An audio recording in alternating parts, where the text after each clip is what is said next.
আমারে ভুইলা যায়েন না। ভুল কইরাও যদি ভুইলা যান, আমি জানলে কষ্ট পামু। জীবনে কত অপ্রয়োজনীয় জিনিসই তো আমরা মনে রাইখা দেই। কবে, কোথায়, কোন পথে হাঁটতে গিয়ে হোঁচট খাইলাম। অদেখা তারকাটায় লাইগা শখের জামাটা ছিঁড়া গেল।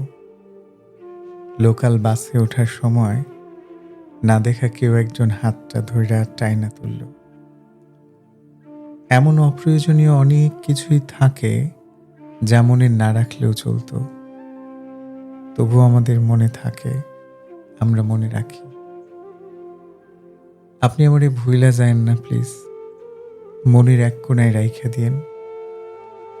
ফুল হয়ে যাওয়া ফোনের স্টোরেজের মতো যদি কখনো মনের মেমোরি পরিপূর্ণ হয়ে যায়, যদি স্টোরেজের প্রয়োজনে কোনো কিছু ডিলিট করা লাগে, আপনি অন্য কিছু ডিলিট করেন, তবুও আমারে থাকতে দিয়েন মনে। যত্নে রাখেন কিংবা অযতনে, যত্নে রাখেন কিংবা অযতনে।